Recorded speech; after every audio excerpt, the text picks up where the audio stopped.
wabarakatuh. Waalaikumsalam warahmatullahi wabarakatuh. Alhamdulillahilladzi arsala rasulahu bil huda wa dinil haq liyuzhirahu 'alad dini kullihi walau karihal musyrikun. Asyhadu an la ilaha illallah wa asyhadu anna Muhammadan abduhu wa rasuluh. Allahumma shalli ala sayyidina Muhammad wa ala alihi wa ashabihi ajma'in, amma ba'du.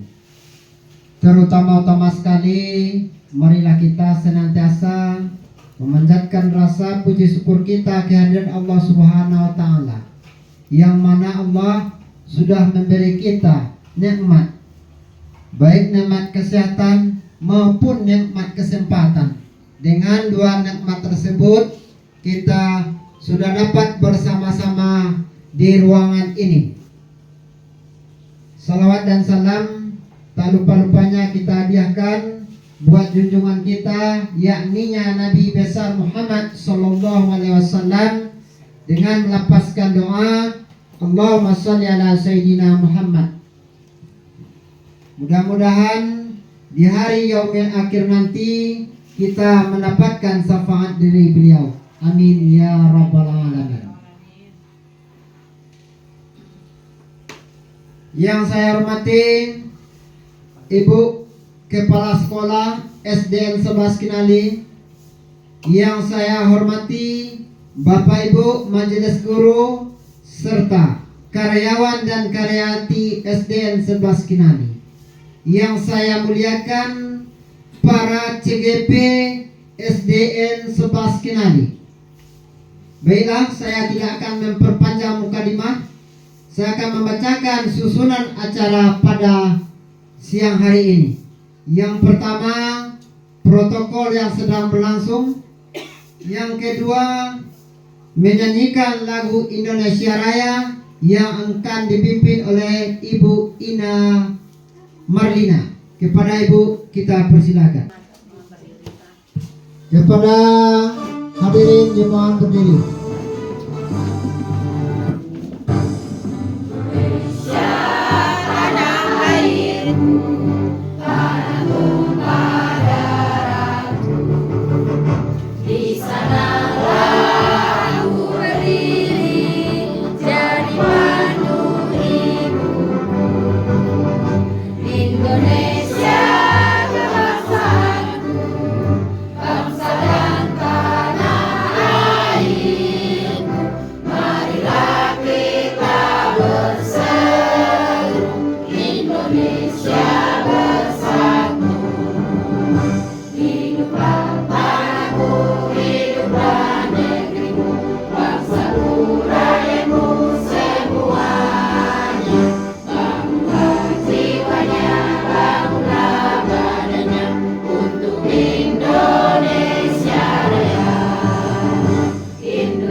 Hadirin dipersilakan duduk kembali. Acara selanjutnya pembacaan ayat suci Al-Quran yang akan dibacakan oleh Ustazah Linda Mariastuti.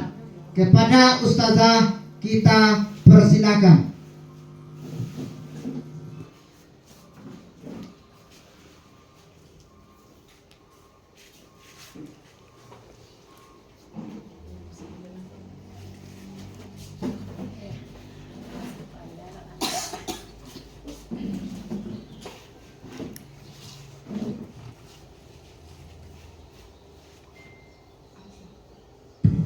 Assalamualaikum warahmatullahi wabarakatuh. Waalaikumsalam warahmatullahi wabarakatuh.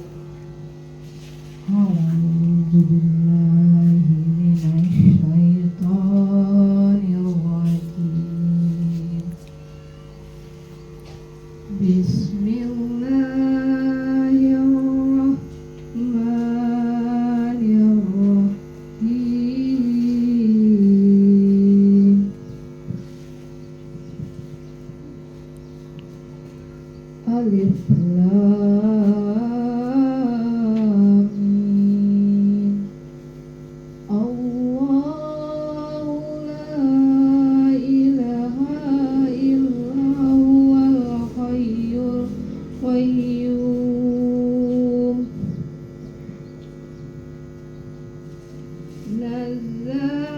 alaikal kitaba bil haqqi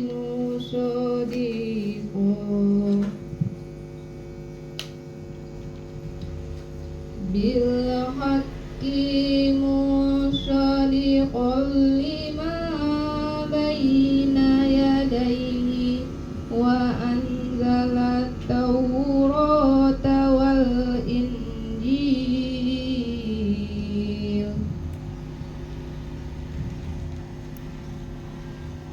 min qablu hudan linnasi wa anzalal furqan innal ladzina kafaru bi ayatillahi lahum adzabun syadid wallahu azizun intiqam. Sadaqallahul azim. Assalamualaikum. Acara selanjutnya sepatah kata dari Kepala Sekolah SDN 11 Kinali. Dalam hal ini akan disampaikan oleh Ibu Nurma Wira Ayu. Kepada Ibu dipersilakan. Baiklah, bismillahirrahmanirrahim. Assalamualaikum warahmatullahi wabarakatuh. Waalaikumsalam warahmatullahi wabarakatuh. Alhamdulillahirabbil alamin. Wassalatu wassalamu ala asrafil anbiya'i wal mursalin wa ala alihi wa sahbihi rasulillahi jema'in. Pertama dan utama sekali, marilah kita mengucapkan puji dan syukur kehadirat Allah Subhanahu wa taala yang telah melimpahkan rahmat dan karunia-Nya kepada kita semua sehingga kita dapat berkumpul di kegiatan diseminasi calon guru penggerak angkatan 11 ini, yaitu Ibu Irma Susanti. Salawat berangkaikan salam kita hadiahkan kepada junjungan kita, yakninya Nabi Muhammad SAW, berupa doa Allahumma shalli ala Muhammad wa ala ali Muhammad. Karena berkat beliau kita mendapatkan pedoman untuk mendapatkan pendidikan dan memberikan pendidikan seperti saat sekarang ini. Baiklah, yang sama-sama kita hormati Bapak, Ibu Majelis Guru beserta karyawan dan karyawati yang telah hadir pada kegiatan hari ini. Teristimewa kepada calon guru penggerak kita, Ibu Irma Susanti, yang sebagai narasumber berbagi praktik baik dalam kegiatan diseminasi budaya positif di lingkungan sekolah kita. Baiklah Bapak Ibu, saya sebagai yang mewakili Ibu Kepala Sekolah, karena Ibu Kepala Sekolah kita pada hari ini tidak berkesempatan hadir karena beliau sedang mengikuti kegiatan dinas luar. Nah, untuk itu beliau berpesan bahwa beliau mengucapkan terima kasih banyak kepada calon guru penggerak Ibu Irma Susanti yang sudah dan yang akan mengikuti pengimbasan atau diseminasi pada hari ini, akan berbagi praktik baik dengan kita semua di sekolah ini. Untuk itu beliau berpesan agar kita semua mengikuti kegiatan ini dengan serius, dengan fokus, dan akan mendengarkan untuk nantinya akan kita praktekkan juga di sekolah dan di kelas kita masing-masing. Untuk itu Bapak Ibu, kita bersama-sama nanti akan mendengarkan paparan dari Bu Irma Susanti. Mungkin inilah yang dapat saya sampaikan. Saya sudahi. Assalamualaikum warahmatullahi wabarakatuh. Waalaikumsalam warahmatullahi wabarakatuh. Acara selanjutnya, acara inti diseminasi budaya positif CGP Angkatan 11 yang akan disampaikan oleh Ibu Irma Susanti, dan diharapkan kepada peserta untuk mendengarkan paparan dari Ibu Irma Susanti. Mudah-mudahan dari pemaparan Ibu Irma Susanti kita bisa menerapkan pelajaran arahan yang akan disampaikan Ibu kita nanti di kelas kita masing-masing. Seandainya ada di antara peserta yang kurang paham dari pemaparan Ibu kita nanti, peserta boleh bertanya kepada Ibu Irma Susanti dengan sepuas-puasnya. Kepada Ibu Irma Susanti kita persilakan waktu dan tempat. Bismillahirrahmanirrahim. Assalamualaikum warahmatullahi wabarakatuh. Waalaikumsalam warahmatullahi wabarakatuh. Alhamdulillahirabbil alamin. Assalatu wassalamu ala asrofil anbiya'i wal mursalin wa ala alihi wa sahbihi rasulillahi ajma'in. Pertama dan utama sekali, marilah kita panjatkan puji syukur kehadiran Allah Subhanahu wa Ta'ala yang telah melimpahkan rahmat dan karunia-Nya kepada kita, sehingga kita diberi nikmat kesempatan dan kesehatan dan dapat berkumpul di ruangan yang bahagia ini. Salawat dan salam tidak lupa pula kita kirimkan pada junjungan kita, yakninya Nabi besar Muhammad sallallahu alaihi wasallam, dengan doa Allahumma sholli ala sayyidina Muhammad wa ala ali sayyidina Muhammad. Semoga dengan kita seringnya berselawat, mudah-mudahan kita mendapat syafaatnya di yaumil akhir nanti. Amin amin ya rabbal alamin. Yang sama-sama kita hormati Ibu Kepala Sekolah dan yang mewakili. Selanjutnya Bapak Ibu Majelis Guru yang hadir di ruangan ini, saya mengucapkan terima kasih banyak kepada Ibu Kepala Sekolah yang sudah memberikan dukungan, bimbingan kepada saya, sehingga saya dapat mengikuti program guru penggerak yang sedang berjalan saat ini. Selanjutnya saya mengucapkan terima kasih banyak kepada Bapak Ibu yang hadir di ruang ini. Tanpa kehadiran Bapak Ibu, acara saya ini tidak akan berjalan dengan lancar. Baiklah Bapak Ibu semuanya, di sini saya tampil bukanlah saya orang hebat, orang pintar, melainkan saya di sini tampil untuk berbagi praktik baik yang saya dapatkan selama pendidikan di guru penggerak. Baiklah Bapak Ibu, lanjut dengan materi saya sekarang, aksi nyata calon guru penggerak, pengimbasan modul 1.4 budaya positif oleh saya sendiri Irma Susanti, CGP Angkatan 11 SDN 11 Kinali. Tujuan pendidikan menurut Ki Hajar Dewantara yaitu menuntun segala kodrat yang ada pada anak-anak agar mereka dapat keselamatan dan kebahagiaan yang setinggi-tingginya, baik sebagai manusia maupun sebagai anggota masyarakat. Di sini Bapak Ki Hajar Dewantara mengibaratkan pendidikan itu sebagai sawah, di mana di sawah itu ada petani dan ada tanaman padinya. Berarti kita sebagai pendidik diibaratkan sebagai petani dan murid kita diibaratkan sebagai padi. Jadi kalau ingin padi kita tumbuh subur, menghasilkan yang bagus sesuai dengan harapan, berarti kita seorang pendidik harus memberikan ilmu dengan ikhlas dan memberikan arahan kepada anak-anak kita dengan baik. Mudah-mudahan anak-anak kita bisa menjadi generasi penerus bangsa yang baik sesuai dengan harapan bangsa.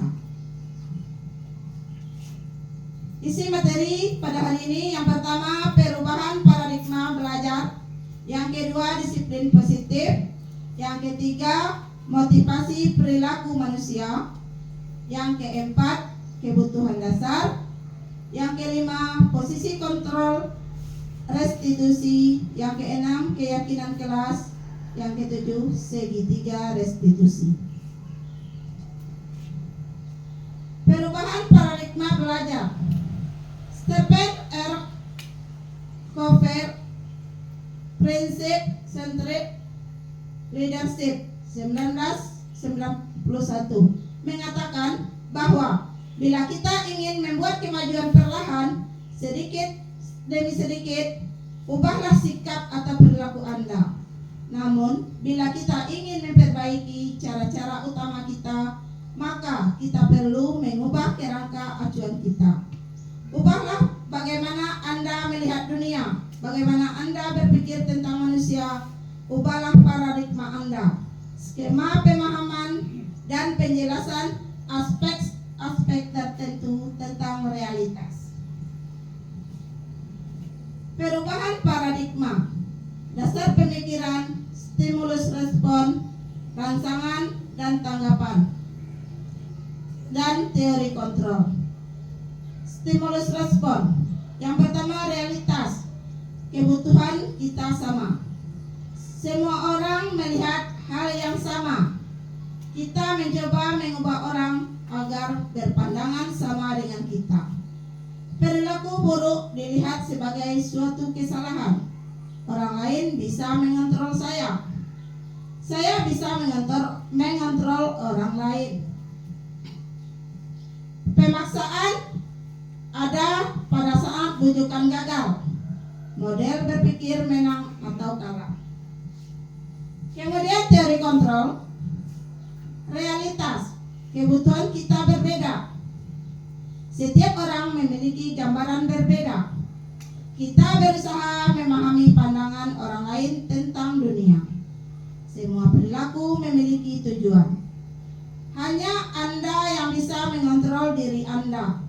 Anda tidak bisa mengontrol orang lain. Kolaborasi dan konsensus menciptakan pilihan-pilihan baru. Model pemikiran menang-menang. Berarti dua teori ini mempunyai hal yang bertolak belakang. Yang pertama, melihat pandangan yang sama. Yang kedua, yang kontrolnya kita ini mempunyai pandangan yang berbeda. Budaya positif. Budaya artinya adalah kebiasaan, sementara positif adalah kebaikan. Berarti budaya positif adalah kebiasaan baik yang kita terapkan di lingkungan sekolah kita. Budaya positif adalah nilai-nilai, keyakinan, kebiasaan yang dilakukan di sekolah dan berpihak pada anak, sehingga pada prosesnya dapat mewujudkan murid yang berpribadi kritis, memiliki rasa hormat, kasih sayang, dan bertanggung jawab. Berarti budaya positif itu adalah budaya yang baik yang harus kita terapkan di sekolah. Kenapa harus ada budaya positif di sekolah?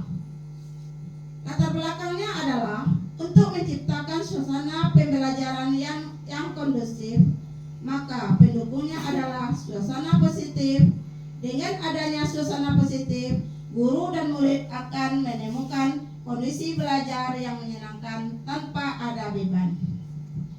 Kemudian, dengan suasana positif, secara tidak langsung juga membentuk karakter anak, tidak hanya dari segi intelektual, tetapi juga terbentuk oleh lingkungan belajar positif.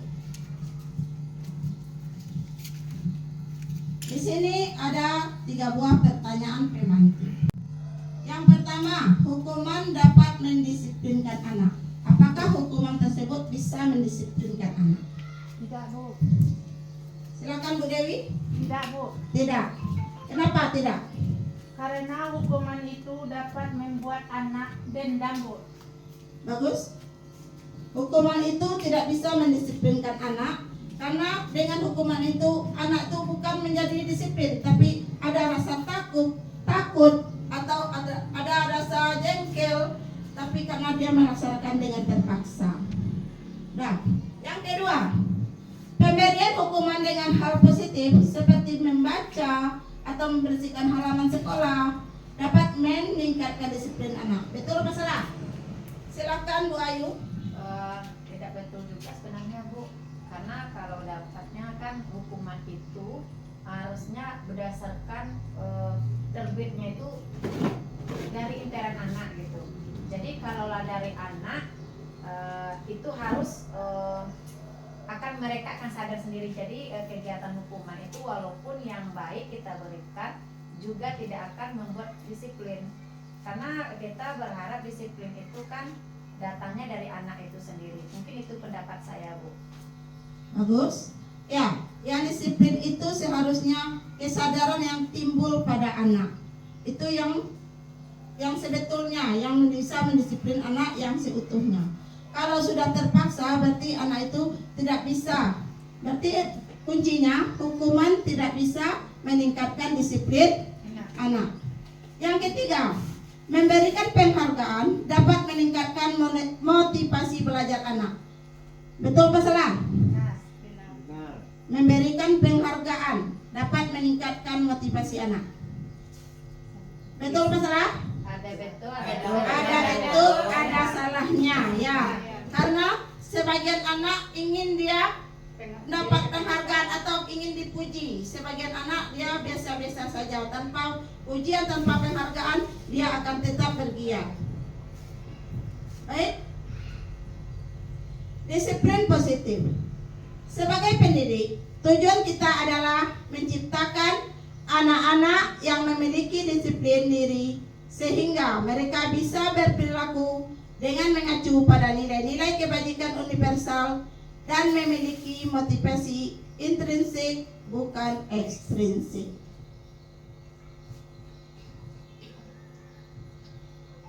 Bapak pendidikan kita Ki Hajar Dewantara menyatakan, di mana ada kemerdekaan, di situ harus ada disiplin yang kuat. Sungguh pun disiplin itu bersifat self-disiplin atau disiplin diri, yaitu kita sendiri yang mewajibkan kita dengan sekeras-kerasnya, tapi itu sama saja. Sebab jika kita tidak cakap melakukan disiplin diri, wajiblah menguasai lain mendisiplin diri kita. Penguasa lain mendisiplin diri kita. Dan peraturan demikian itulah harus ada di dalam suasana yang merdeka. Disiplin positif. Disiplin positif merupakan suatu cara penerapan disiplin tanpa kekerasan, ancaman yang dalam praktiknya melibatkan komunikasi tentang perilaku yang efektif antara guru dan murid. Disiplin positif mengajarkan murid untuk memahami konsekuensi dari perilaku mereka, dan selain itu mengajarkan murid tentang tanggung jawab serta rasa hormat dan berinteraksi dengan lingkungannya. Jadi, disiplin positif adalah cara penerapan disiplin yang bertujuan untuk menumbuhkan kesadaran serta memberdayakan murid untuk melakukan sesuatu tanpa sogokan, ancaman maupun hukuman. Disiplin positif akan melahirkan nilai-nilai kebaikan. Baiklah Bapak Ibu, sepanjang pemaparan saya tadi, kalau ada yang diragukan silakan bertanya Bapak Ibu. Ada yang kurang paham silakan bertanya. Ya Bu Yasni silakan.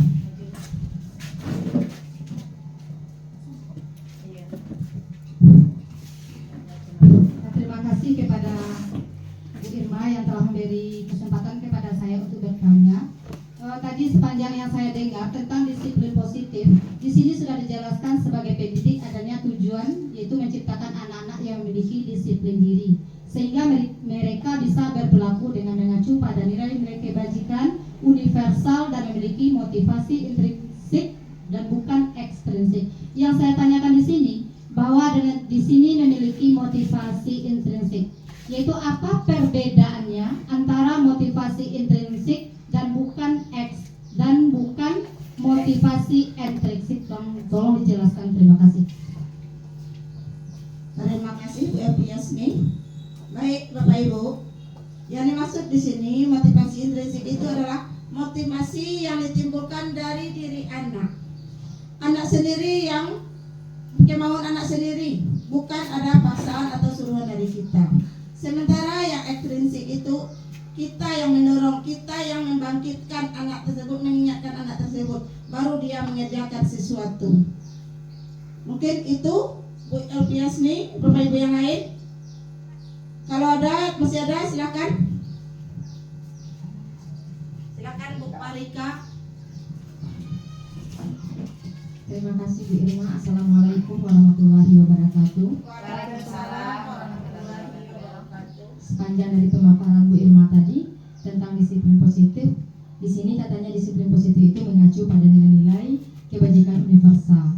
Nilai-nilai kebajikan universal ini apa contohnya Bu Irma?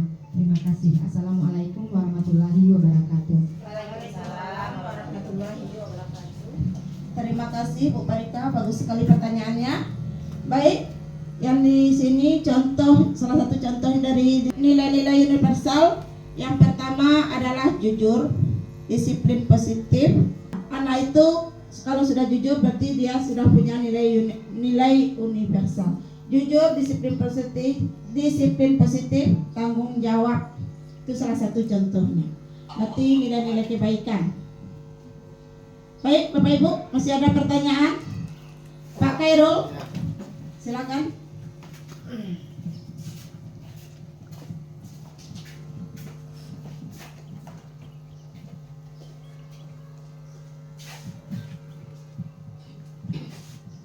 Assalamualaikum warahmatullahi wabarakatuh. Jadi perkenalkan, saya Khairul Saleh ingin bertanya mengenai hukuman sebagaimana materi yang sudah Ibu sampaikan tadi. Ibu mengatakan bahwa sesungguhnya kita tidak boleh memberikan hukuman kepada siswa kecuali hukuman tersebut timbul dari siswa tersebut. Nah, yang saya tanyakan begini Bu, seandainya ada anak-anak kita yang terlambat, kita kasih hukuman yang mendidik, seperti si A terlambat 5 menit, kemudian kita kasih hukuman membaca kali-kali. Nah, jadi membaca kali-kali ini kan adalah pelajaran. Apa bolehkah kita memberi hukuman seperti yang saya sampaikan tadi Bu? Ya, sekian. Assalamualaikum warahmatullahi wabarakatuh. Waalaikumsalam warahmatullahi wabarakatuh. Terima kasih banyak Pak Khairul, bagus sekali pertanyaannya. Ya, sesuai dengan apa tadi, yang bersifat hukuman, sebagaimana kita ketahui, hukuman itu tidak boleh sebenarnya. Sesuai dengan apa kita dengan anak, sebelumnya kita sudah membuat keyakinan, kesepakatan, dan apa konsekuensinya. Seharusnya kalau anak terlambat, seharusnya kita tanya dulu apa penyebabnya, apa yang dirasakan oleh anak, bagaimana perasaannya kalau dia terlambat.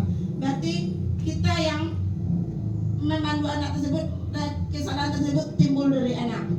Kemudian kita jangan sekali-kali memberikan hukuman pada anak, karena itu tidak boleh. Mungkin itu jawaban dari saya. Dan terima kasih Bapak Ibu yang sudah bertanya. Semoga jawaban yang saya berikan dapat bermanfaat. Kita lanjut. Motivasi perilaku manusia. Apakah disiplin karena tidak ingin ditegur oleh pihak lain atau menghindari ketidaknyamanan dan hukuman? Yang kedua, tidak ingin dilihat dan dipuji oleh lingkungan Anda atau dapat penghargaan. Yang ketiga, ingin menjadi pembelajar sepanjang hayat, menjadi orang yang berusaha dan bertanggung jawab serta menghargai diri sendiri sebagai teladan bagi lingkungan. 5 kebutuhan dasar manusia. Yang pertama, kebutuhan bertahan hidup. Setiap manusia ini punya kebutuhan untuk bisa bertahan hidup. Yang kedua, kebutuhan akan kasih sayang.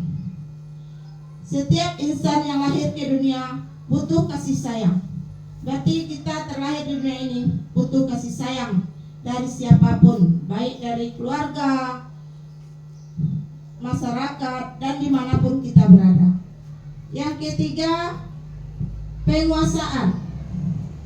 Penguasaan di sini kita mempunyai dalam diri kita ini untuk ada kebebasan dalam bertindak. Keempat, kesenangan. Setiap insan yang lahir ke dunia ini, dia mengimpikan hidup senang dan kebahagiaan. Yang kelima, kebebasan. Kita sebagai manusia tidak ingin diikat, ingin hidup bebas dan ingin bertindak sesuai dengan keinginan kita. Kemudian lanjut 5, posisi kontrol. Yang pertama, penghukum. Yang kedua, pembuat rasa bersalah. Yang ketiga, sebagai teman. Yang keempat, pemantau. Yang kelima, manajer. Posisi kontrol penghukum. Seorang penghukum bisa menggunakan hukuman fisik maupun verbal. Orang-orang yang menjalankan posisi penghukum senantiasa mengatakan bahwa sekolah memerlukan sistem atau alat yang dapat lebih menekan murid-murid lebih dalam. Ciri penghukum: nada suara tinggi, bahasa tubuh, mata melotot, jari menunjuk-nunjuk, dan suka menghardik. Yang kedua, posisi kontrol. Posisi kontrol yang kedua adalah pembuat rasa bersalah. Pada posisi ini biasanya guru akan bersuara lebih lembut. Pembuat rasa bersalah akan menggunakan keheningan dan membuat orang lain merasa tidak nyaman, merasa bersalah atau rendah diri. Ciri-cirinya: nada suara memelas atau halus atau sedih. Bahasa tubuh merapat pada anak dan lesu. Berarti pembuat rasa bersalah ini kita merangkul anak. Yang ketiga, posisi kontrolnya sebagai teman. Guru pada posisi ini tidak akan menyakiti murid, namun akan tetap berupaya mengontrol murid melalui persuasi. Posisi teman pada guru bisa negatif ataupun positif. Positif di sini berupa hubungan baik yang terjalin antara guru dan murid. Guru di posisi teman menggunakan hubungan baik dan humor untuk mempengaruhi seseorang. Ciri-cirinya: nada suara ramah, akrab, dan bercanda. Bahasa tubuh merapat pada murid, mata, dan senyum jenaka. Berarti kita mengibaratkan murid kita itu sebagai teman. Kalau kita berteman kan sering bercanda, dalam menyampaikan masalahnya kita tidak ada nada tinggi. Kemudian posisi kontrol yang keempat, pemantau. Pemantau berarti mengawasi. Pada saat kita mengawasi, kita bertanggung jawab atas perilaku orang-orang yang kita awasi. Posisi pemantau berdasarkan pada peraturan-peraturan dan konsekuensi. Dengan menggunakan sanksi atau konsekuensi, kita dapat memisah hubungan pribadi kita dengan murid. Sebagai seorang yang menjalankan posisi pemantau, cirinya nada suara datar, bahasa tubuh yang formal. Kemudian posisi kontrol yang kelima adalah manajer. Posisi terakhir manajer adalah posisi di mana guru berbuat sesuatu bersama dengan murid, mempersilahkan murid dan mempertanggungjawabkan perilakunya, mendukung murid agar dapat menemukan solusi atas permasalahannya. Seorang manajer telah memiliki keterampilan di posisi teman ataupun pemantau, dan dengan demikian bisa posisi teman dan dengan demikian bisa jadi di waktu-waktu tertentu kembali ke posisi kedua bila diperlukan. Nah, kita seorang guru sebaiknya posisi kontrol yang kita pakai adalah posisi manajer, di mana posisi manajer tersebut kita bisa dijadikan posisi teman dan posisi pemantau. Di sana sudah terangkul. Baik. Nah, kalau speaking, diharapkan Bapak Ibu semuanya berdiri.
Salam dan bahagia Ibu dan Bapak Guru. Selamat datang di modul 5 posisi kontrol. Materi kali ini adalah mendalami salah satu dari 5 posisi kontrol yang telah kita pelajari sebelumnya. Kita akan belajar tentang posisi kontrol penghukum. Kita akan bersama-sama merefleksikan praktik pembelajaran agar dapat menciptakan lingkungan kelas yang memfasilitasi murid belajar dengan aman dan nyaman.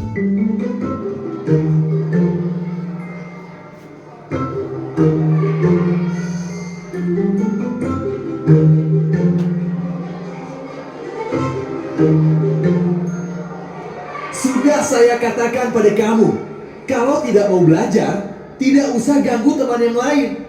Kamu ini bisa gak sih sekali aja menjadi murid yang baik? Ini terakhir ya, Pak Guru peringatkan. Kalau kamu sekali lagi membuat kacau, kamu akan Bapak keluarkan dari kelas. Mendengar perkataan Pak Tejo, Adi terdiam dan menunduk, tak berkata bias patah pun. Setelah Pak Tejo kembali ke depan kelas, Adi terlihat mencoret-coret bukunya dengan geram. Wajahnya memerah.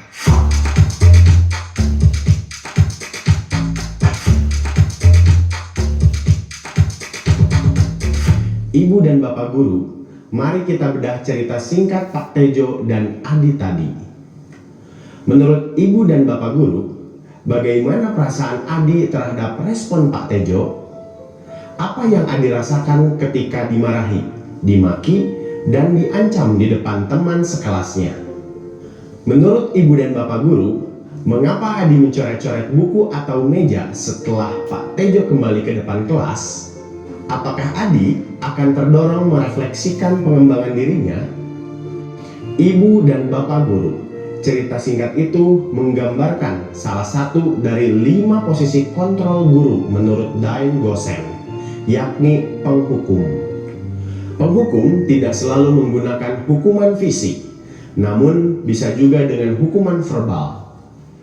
Orang-orang yang menjalankan posisi penghukum percaya bahwa sekolah memerlukan sistem atau alat yang dapat menekan murid-murid lebih dalam lagi.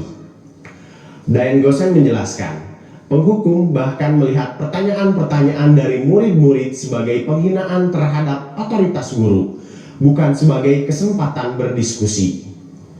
Penghukum merespon perlakuan negatif murid, diantaranya dengan menghardik, menunjuk-nunjuk, menyakiti, dan menyindir. Polanya, penghukum akan menggunakan ancaman untuk mengatur murid-murid. Sekarang kita lihat cerita berikutnya yuk. Ibu sudah mempersiapkan permainan nih. Dari sini nanti akan ditentukan siapa yang presentasi duluan. Kalian siap? Mia, sekarang giliran kamu ya. Maaf Bu, bahan presentasi saya belum selesai. Mia, apa-apaan kamu ini? Sudah dari minggu lalu kita bicarakan untuk presentasi, malah tidak buat. Lupa lagi. Kamu kapan sih bisa ingat ada tugas?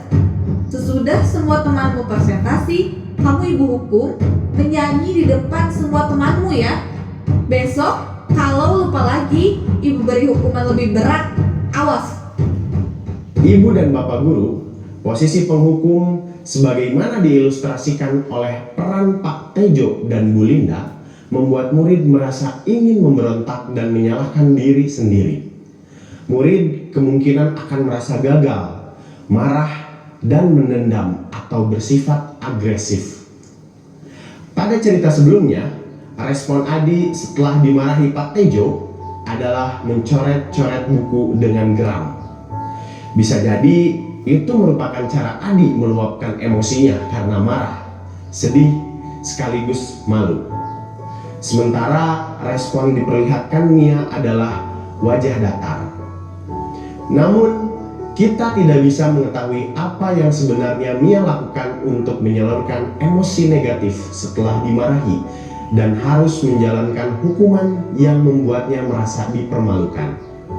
Dain Gosen juga mengatakan bahwa jika selama ini kita memandang bahwa hukuman terlihat berhasil mengubah perilaku murid, itu sebenarnya hanyalah ilusi. Penggunaan hukuman justru akan merugikan murid di jangka panjang. Dampak penggunaan hukuman akan jauh lebih merugikan dibandingkan perubahan perilaku yang bisa saja hanya terjadi sementara. Respon murid terhadap penggunaan posisi penghukum adalah aku tak peduli. Kemungkinan lainnya, murid memang tidak akan mengulangi kesalahannya. Namun, motivasi murid tidak datang dari dalam dirinya. Motivasi di balik perbuatan itu adalah karena takut dimarahi atau takut sakit hati. Ya, itu contoh video tentang posisi penghukum. Penghukum ini kita sebagai guru berperilaku menghardik, marah, dan menunjuk-nunjuk anak. Padahal itu adalah perilaku yang tidak baik. Seharusnya hal tersebut tidak boleh kita lakukan karena tidak bisa mendisiplin anak. Anak melakukan sesuatu itu bukan karena disiplinnya, tapi karena terpaksa atau takut dimarahi. Nah, berikutnya keyakinan kelas. Keyakinan kelas bersifat lebih abstrak daripada peraturan yang lebih rinci dan konkret. Keyakinan kelas berupa pernyataan-pernyataan universal. Pernyataan keyakinan kelas senantiasa dibuat dalam bentuk positif. Keyakinan kelas hendaknya tidak terlalu banyak sehingga mudah diingat dan dipahami oleh semua siswa di kelas. Keyakinan kelas sebaiknya sesuatu yang dapat diterapkan di lingkungan kelas tersebut. Yang berikutnya, semua warga kelas hendaknya ikut berkontribusi dalam pembuatan keyakinan kelas lewat kegiatan curah pendapat atau bisa melalui kertas sticky note. Yang berikutnya, bersedia meninjau kembali keyakinan kelas dari waktu ke waktu.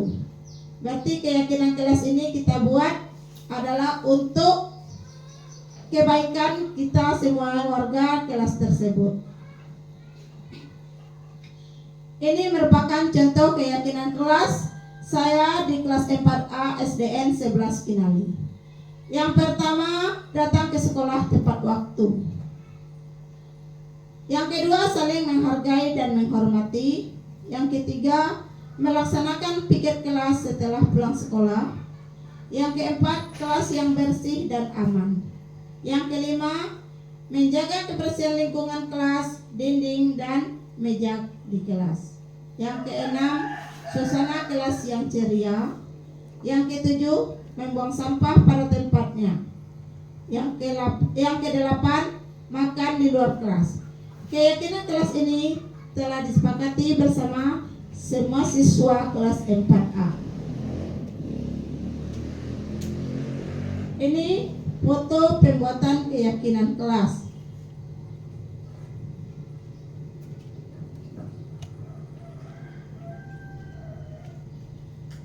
Perbedaan peraturan dan keyakinan kelas. Nah, di sini ada dua hal yang hampir sama tapi berbeda. Yang peraturan selalu dikembalikan buku ke tempatnya. Contohnya itu ya. Dilarang mengganggu orang lain. Hadir di sekolah 15 menit sebelum pembelajaran dimulai. Dilarang melakukan kekerasan. Dilarang menggunakan narkoba, bergantian atau menunggu giliran. Gunakan masker. Keyakinan kelas ada tanggung jawab, menghormati orang lain, berkomitmen, keselamatan, menghormati orang lain, kesehatan, menghormati orang lain, bersabar, kemudian kesehatan dan keselamatan.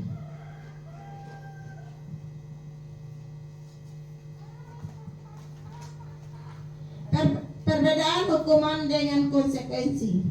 Nah, di sini ada beberapa kalimat rumpang yang belum diisi yang butuh jawaban. Diharapkan Bapak Ibu nanti bisa mana yang hukuman, mana yang konsekuensi. Yang pertama, mencatat 100 kali di dalam buku kalimat. Saya tidak akan terlambat lagi karena terlambat ke sekolah. Termasuk hukuman kah atau konsekuensi? Hukuman. Baik. Lanjut.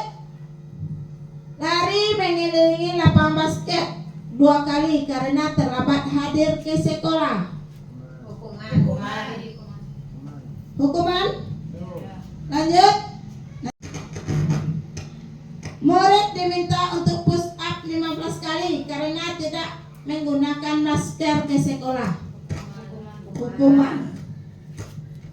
Yang keempat, menggantikan kertas tugas teman yang telah dicoret-coret. Konsekuensi. Yang kelima, membersihkan tumpahan air di meja tulis karena tersenggol pada saat belajar. Konsekuensi. Murid disuruh untuk mengenakan sepatu sehari di sekolah karena tidak mengenakan sepatu hitam. Hukuman atau konsekuensi nanti. Nah, ada yang hukuman, ada yang menjawab konsekuensi. Nanti kita lihat betul apa salah ya. Lari mengelilingi lapangan basket 2 2 kali karena terlambat 10 menit untuk pelajaran PJOK. Konsekuensi. Baik, dah. Hukuman. Mari kita lihat sama-sama betul apa salahnya. Nah, mencatat 100 kali adalah hukuman. Betul tadi? Betul. Jangan dulu semuanya. Yang kedua, lari mengelilingi lapangan basket 2 kali. Ya, betul. Yang ketiga, murid diminta push up 15 kali. Bagus. Menggantikan kertas tugas teman yang telah dicoret-coret. Konsekuensi. Berarti sudah pintar semuanya. Lanjut, membersihkan tumpahan air di meja tulis karena tersenggol. Konsekuensi. Murid disuruh mengenakan sepatu. Hukuman. Lari mengelilingi basket 2 kali karena terlambat 10 menit adalah konsekuensi, bukan hukumannya, karena pada pelajaran PJOK. Baik, perbedaan hukuman dengan konsekuensi. Hukuman yang pertama, sesuatu yang menyakitkan harus terjadi. Berarti ini tidak sesuai dengan keinginan siswa, ya, berarti bertolak belakang. Yang kedua, membuat anak sakit baik fisik maupun hati untuk jangka waktu yang lama. Berarti ada rasa dendam di anak itu kalau kita kasih hukuman. Anak itu rasa jengkel sama kita. Anak membenci kedisiplinan. Adanya rasa terpaksa. Mendorong anak menyakiti diri sendiri. Konsep diri yang buruk. Anak belajar untuk menyembunyikan kesalahan. Kemudian marah, rasa bersalah, dipermalukan, merasa tidak dihargai. Sementara konsekuensinya sesuatu harus terjadi. Di hukuman tadi tidak terjadi, ya. Kalau di harus terjadi konsekuensi. Yang kedua, membuat anak merasa tidak nyaman dalam jangka waktu pendek. Sementara yang di hukuman tadi dalam jangka waktu panjang. Yang ketiga, anak merasa disiplin. Yang keempat, mendorong anak agar mudah menyesuaikan diri, tidak menyakiti diri. Yang keempat, konsep diri yang baik. Pada hukuman, anak itu terdiri dari dalam dirinya konsep diri yang buruk. Sementara konsekuensi membuat diri anak ini menjadi yang lebih baik. Berikutnya, anak belajar untuk mematuhi peraturan, berarti tidak merasa terpaksa. Yang berikutnya, kehilangan hak, dibuat tidak nyaman, diasingkan untuk sementara. Identitas gagal, identitas sukses antara hukuman dan disiplin. Hukuman adalah sesuatu yang menyakitkan harus terjadi. Sementara konsekuensi sesuatu harus terjadi. Restitusi merupakan pilihan. Pada hukuman tidak nyaman untuk murid anak untuk jangka waktu panjang. Sementara konsekuensi tidak nyaman untuk anak dalam jangka waktu pendek.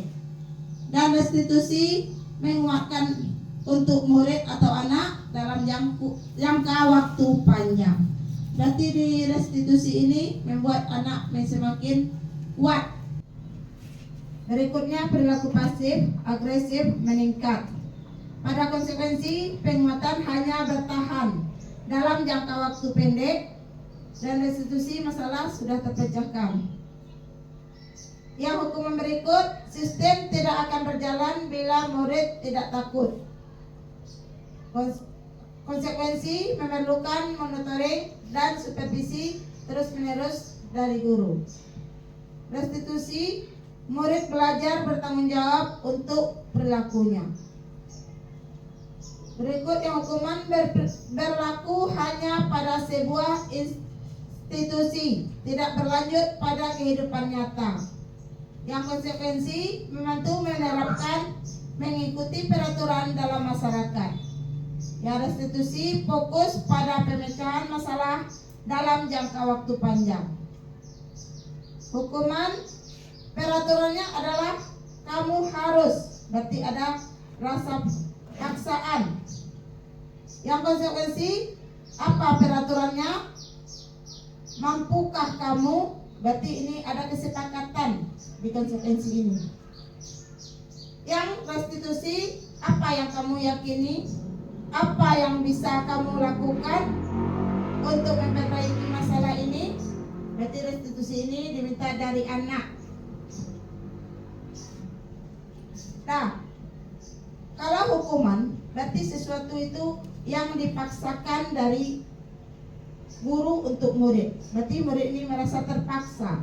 Sementara konsekuensi kita sudah menanyakan lagi keyakinan kelas yang sudah kita buat, kesepakatan yang sudah kita buat, kemudian apa konsekuensinya jika ada yang melanggar.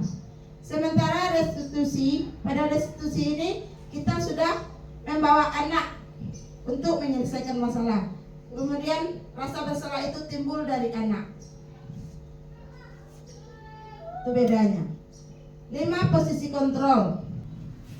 Berikutnya perilaku pasif, agresif meningkat. Pada konsekuensi penguatan hanya bertahan dalam jangka waktu pendek dan restitusi masalah sudah terpecahkan. Yang hukuman berikut, sistem tidak akan berjalan bila murid tidak takut. Konsekuensi memerlukan monitoring dan supervisi terus-menerus dari guru. Restitusi, murid belajar bertanggung jawab untuk perilakunya. Berikut yang hukuman berlaku hanya pada sebuah institusi, tidak berlanjut pada kehidupan nyata. Yang konsekuensi membantu menerapkan mengikuti peraturan dalam masyarakat. Yang restitusi fokus pada pemecahan masalah dalam jangka waktu panjang. Hukuman peraturannya adalah kamu harus, berarti ada rasa paksaan. Yang konsekuensi apa peraturannya? Mampukah kamu? Berarti ini ada kesepakatan di konsekuensi ini. Yang restitusi, apa yang kamu yakini? Apa yang bisa kamu lakukan untuk memperbaiki masalah ini? Berarti restitusi ini diminta dari anak. Nah, kalau hukuman berarti sesuatu itu yang dipaksakan dari guru untuk murid. Berarti murid ini merasa terpaksa. Sementara konsekuensi kita sudah menanyakan lagi keyakinan kelas yang sudah kita buat, kesepakatan yang sudah kita buat, kemudian apa konsekuensinya jika ada yang melanggar. Sementara restitusi, pada restitusi ini kita sudah membawa anak untuk menyelesaikan masalah. Kemudian rasa bersalah itu timbul dari anak. Itu bedanya. 5. Posisi kontrol. Ada identitas gagal,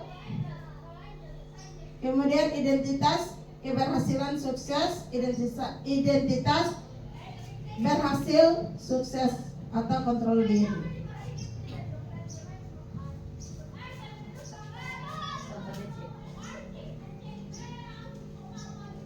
Lima posisi kontrol, yang pertama ada penghukum, yang kedua pembuat rasa bersalah, yang ketiga sebagai teman, yang keempat pemantau, yang kelima manajer. Kalau penghukum berarti kita suka menghardik anak, menunjuk-nunjuk dan menyakiti anak. Semua. Yang kedua pembuat rasa bersalah, kita berceramah dan mengatakan sesuatu.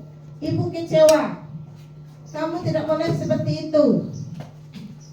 Sementara yang teman membiarkan anak selama-lama waktu untuk membuat anak mempunyai alasan untuk muridnya. Berarti kita ini anggap anak ini kita teman. Berarti kita saling berkolaborasi. Sebagai pemantau, nah kalau kita pemantau memantau, menghitung dan mengukur apa yang terlihat dari anak tersebut. Kemudian sebagai manajer di sini adalah mengajukan pertanyaan-pertanyaan. Berarti kita sebaiknya sebagai guru ini lakukan sebagai manajer, bukan sebagai penghukum. Nah, di sini ada pertanyaan-pertanyaan tentang 5 posisi kontrol. Apa posisi kontrol yang pertama tadi? Penghukum, pembuat rasa bersalah, pemantau, teman, dan manajer. Nah, yang pertama, saya kecewa sekali dengan kamu. Bersalah. Nah, ada yang teman, ada yang merasa bersalah. Nanti kita lihat kuncinya ya, sekali bersalahnya. Saya kecewa sekali dengan Saya kecewa sekali dengan kamu. Yang kedua, kamu tidak pernah benar melakukannya. Penghukum. Nanti kita buktikan kuncinya. Yang kedua, ayolah lakukan demi ibu atau bapak. ayolah. Ya. Apakah kamu mau mendapatkan stiker bintang hari ini? Ada pemantau, manajer, rasa bersalah, pembuat rasa bersalah, penghukum, teman. Nah, bagaimana kamu bisa menyelesaikan masalah hari ini?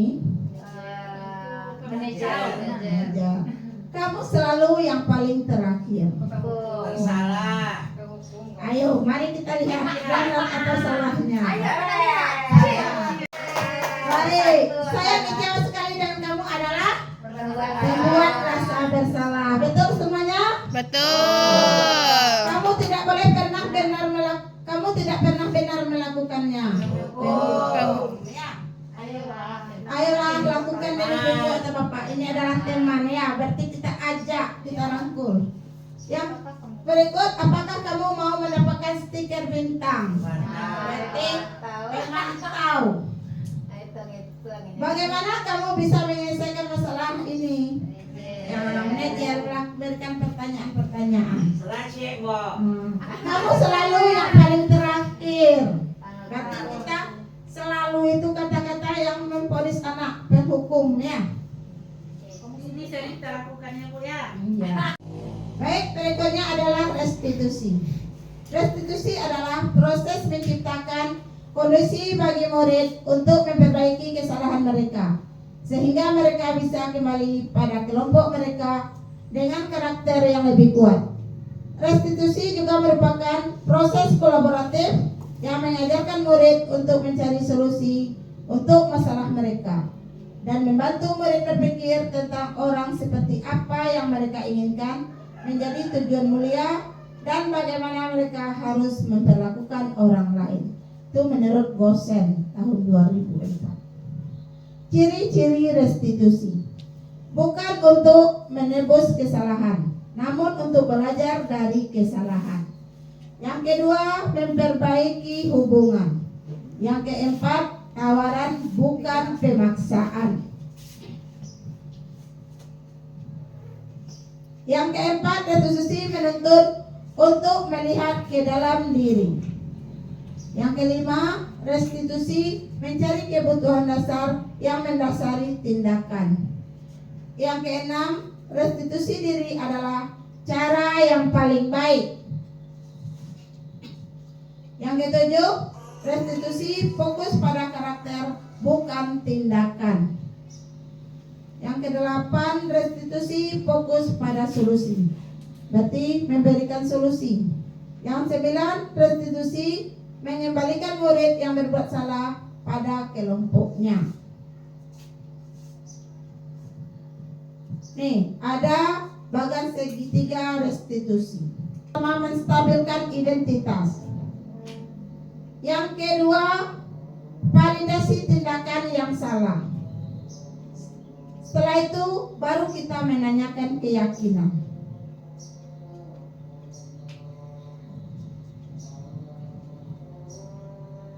Nah, segitiga restitusi. Yang pertama, menstabilkan identitas, validasi tindakan, dan menanyakan keyakinan. Langkah-langkah dalam merestitusi anak.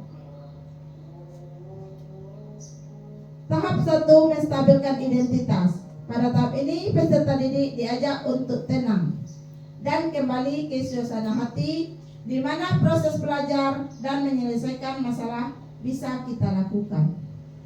Yang kedua, tahap kedua, validasi tindakan yang salah.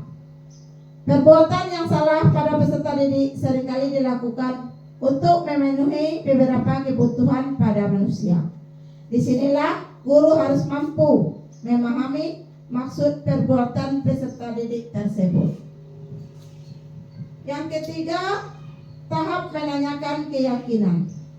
Pada tahap ketiga ini, peserta didik siap untuk dihubungkan dengan nilai-nilai yang dia percaya dan menjadi orang yang dia inginkan. Menstabilkan identitas. Pada tahap ini, peserta didik diajak untuk tenang dan kembali ke suasana hati di mana proses belajar dan menyelesaikan masalah bisa dilakukan. Tidak ada manusia yang sempurna. Saya juga pernah melakukan kesalahan seperti itu. Kita bisa menyelesaikan ini. Bapak Ibu tidak mencari siapa yang salah, tapi ingin mencari solusi dari permasalahan ini. Kamu berhak merasa begitu. Apakah kamu sedang menjadi teman yang baik buat dirimu sendiri?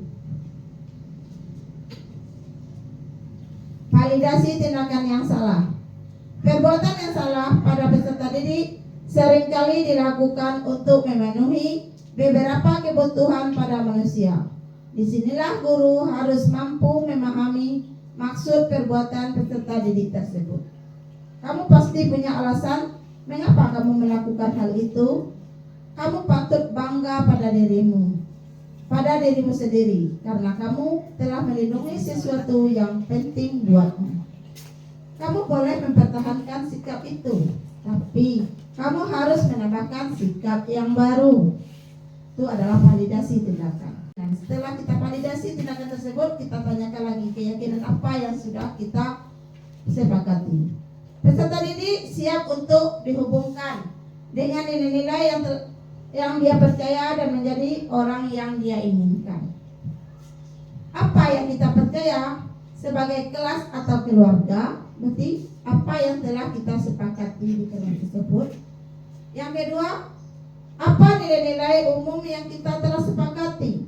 Berarti kita menanyakan apa yang sudah kita sepakati dengan anak tersebut dan apa yang dia langgar. Yang ketiga, apa bayang kita tentang kelas yang ideal. Berarti apa kelas yang kita inginkan? Kelas yang bagaimana? Suasana yang bagaimana?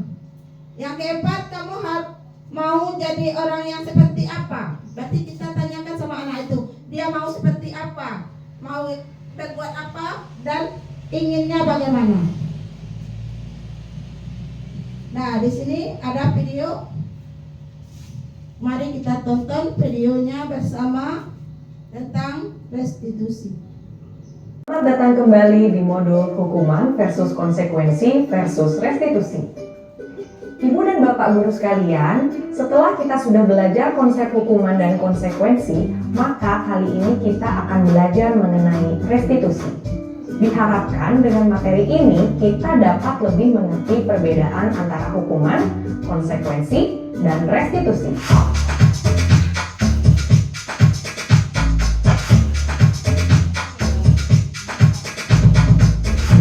Kamu tidak boleh main di luar ya, karena kamu coret-coret sembarangan di tembok. Tadi pagi aku terlambat 20 menit, maka aku harus tunggu 20 menit lagi untuk pulang. Maaf ya, ini aku ganti kertas yang baru. Mari kita bermain dulu yuk. Tadi sudah diperlihatkan 3 kasus. Silahkan Ibu dan Bapak guru pilih ya. Kasus mana yang merupakan konsekuensi, hukuman, dan restitusi. Kalau mau menyiapkan pensil dan kertas juga boleh, dicatat ya.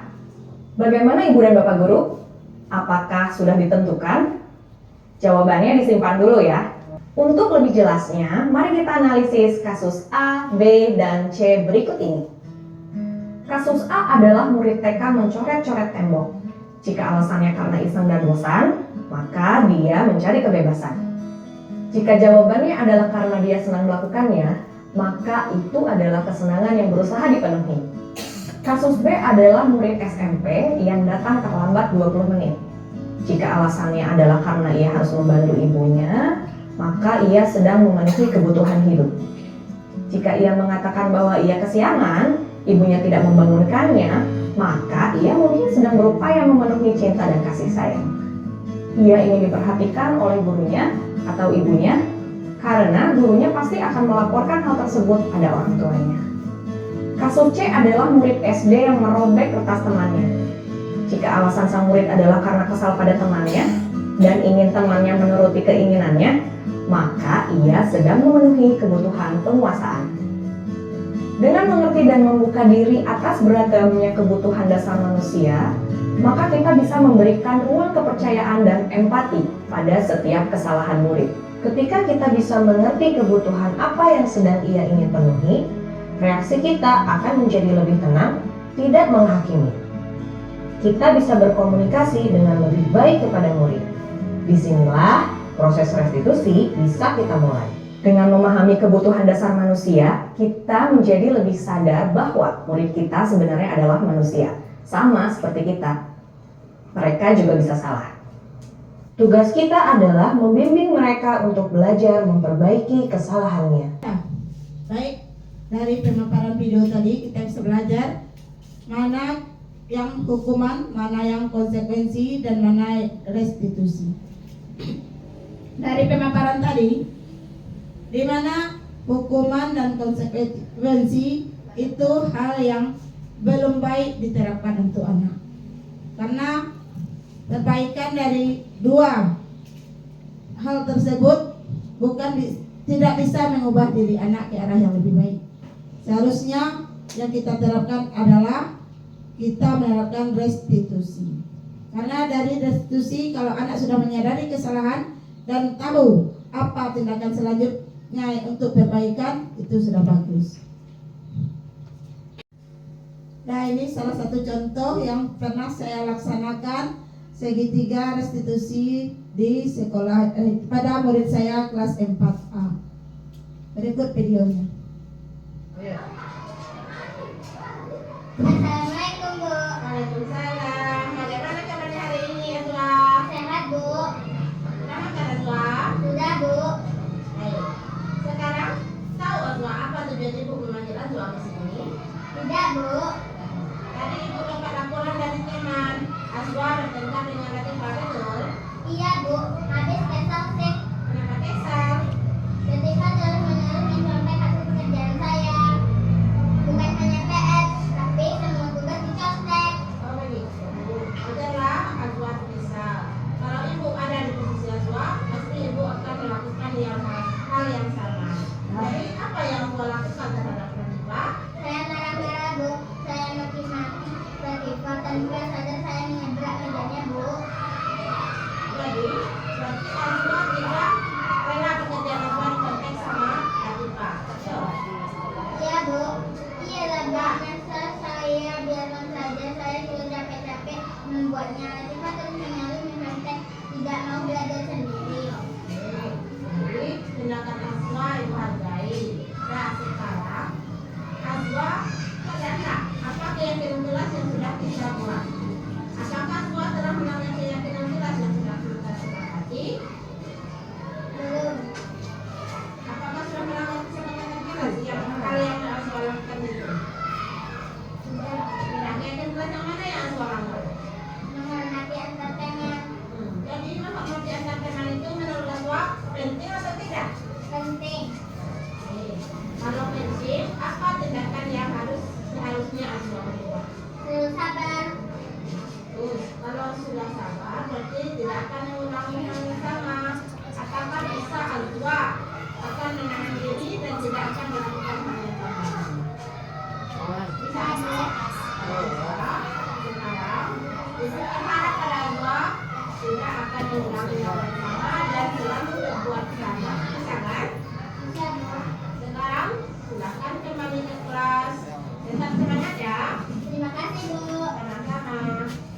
saya untuk hari ini tentang budaya positif. Kalau ada salah dan janggal saya mohon maaf. Saya sudahi dengan Assalamualaikum warahmatullahi wabarakatuh.